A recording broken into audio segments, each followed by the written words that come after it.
पूरी दुनिया और पूरे देश के लिए कल का दिन गौरवशाली और ऐतिहासिक रहा।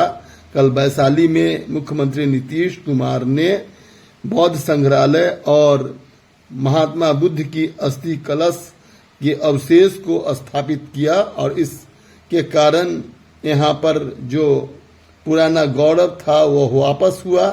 इस गौरव को वापस लाने के लिए वैशाली के सांसद और केंद्रीय पूर्व ग्रामीण विकास मंत्री रघुवंश प्रसाद सिंह ने लंबा संघर्ष किया था और उन्होंने 15 सालों के संघर्ष के बाद मुख्यमंत्री को अपनी अंतिम इच्छा के रूप में भी एक पत्र लिखा था। आज का दिन इस दृष्टि से काफी ऐतिहासिक और महत्वपूर्ण रहा। अब वैशाली पूरी दुनिया के मानचित्र पर और खास तौर पर यह पर्यटन स्थल के रूप में पूरी दुनिया में महत्वपूर्ण होगा। हम आपसे लगभग 2 दशकों से जुड़े रहे और यह संघर्ष चलता रहा 15 साल तक। कम से कम इस सवाल को लेकर जो ग्रामीण विकास मंत्री वैशाली के सांसद रहे रघुवंश बाबू, उन्होंने किया। आप लोगों ने भी उस आंदोलन में उस अस्थि कलश को वापस यहाँ लाकर स्थापित करने के लिए जो संघर्ष किया, उसकी छोटी सी कहानी हम आपसे जानना चाहते हैं। जी, ये बहुत ही आज का दिन हमारे लिए बहुत ही बौद्ध जगत के लिए और समस्त बिहार के लिए ही नहीं बल्कि जितने भी बौद्ध देश हैं विश्व भर के सबके लिए बहुत महत्वपूर्ण दिवस है, क्योंकि जो सबसे प्रमुख 8 अवशेष विभाजित हुए थे भगवान बुद्ध के महापरिनिर्वाण के पश्चात, उनमें से लिच्छवियों के द्वारा बनाया गया ये स्तूप और उसमें स्थापित ये अवशेष मंजूषा जो सोपस्टोन की बनी है बहुत महत्वपूर्ण थी। और उसका उत्खनन 1958 में जब डॉक्टर अल्तेकर ने किया था तो भी शायद कहते हैं कि इंसान के विवरण यात्रा विवरण के आधार पर तो ये इसकी खोज हुई थी, प्राप्ति हुई थी और ये तब से पटना संग्रहालय में सुरक्षित रखा हुआ था।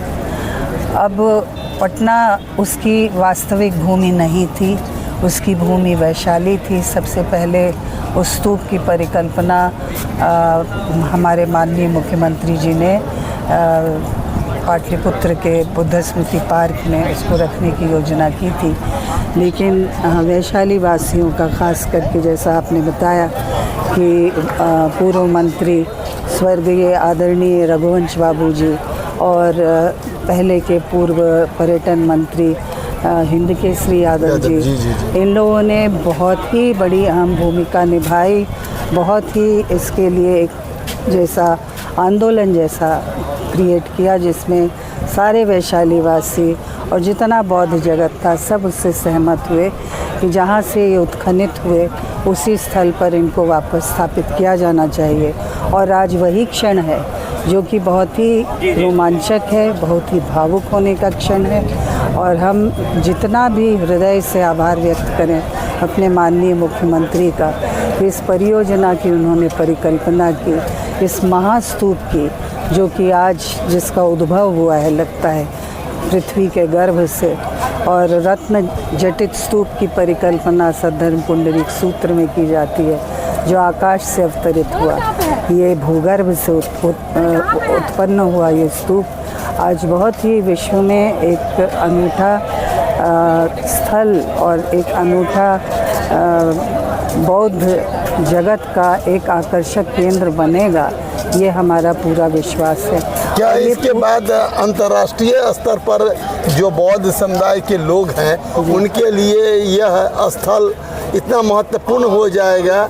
जो बोध गया है उसी तरह यह भी स्थल का विकास होना चाहिए और यहाँ चूँकि जुड़ाव बौद्ध धर्म के साथ साथ जैन धर्म का भी रहा है, ऐसी स्थिति में वैशाली के लिए सरकार की कोई योजना है तो बताइए। जी, वह जैसे पहले तो इस परियोजना में जो कि इस परिसर में जितना भी बौद्ध दर्शन है, भगवान बुद्ध का जीवन दर्शन है, उसका अभी विकास और उसका स्वरूप दिखना भी बाकी है। लेकिन जो बौद्ध धर्म की बहुत ही प्रमुख प्रक्रिया है, ध्यान प्रक्रिया, उसके लिए ध्यान केंद्र बना है।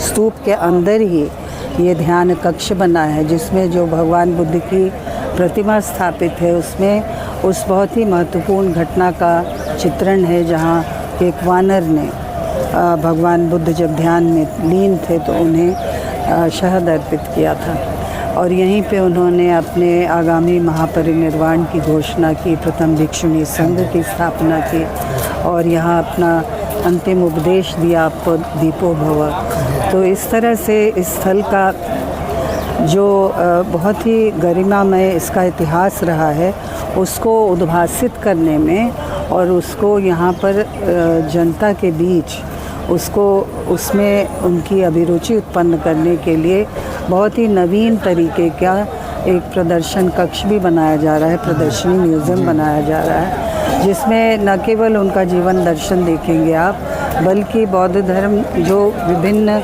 एशियाई देशों में फैला उसमें उनका प्रचार प्रसार और उनके जितने भी संस्कार हैं, उनके जितने त्यौहार हैं, उन पर भारतीय बौद्ध धर्म का कितनी छाप है, ये सब देखने को मिलेगा वहाँ पर। यहाँ पुस्तकालय है, यहाँ पर अतिथि गृह का निर्माण किया गया है, यहाँ सरोवर है, अभिषेक पुष्करणी पीछे है जिसका अपना इतिहास है।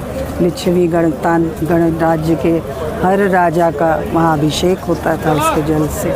सभी पूरे भारत के तीर्थ। अपने बारे में थोड़ा बताइए। जी, मैं महाश्वेता महारथी हूँ। बहुत सालों से मैं बौद्ध धर्म की अनुयायिनी के रूप में पहले राजगीर शांति स्तूप से उसके सचिव के नाते जुड़ी रही पिछले 40 सालों से, अभी भी हूँ, और अभी फ़िलहाल पिछले 2 सालों से महाबोधि मंदिर की जो प्रबंधन समिति है, बोध गया प्रबंधकारिणी समिति, उसके सचिव के रूप में भी मैं कार्यरत हूँ, और उस रूप में मैं यहाँ बराबर इस परियोजना से जुड़ी रही हूँ। बहुत बहुत धन्यवाद।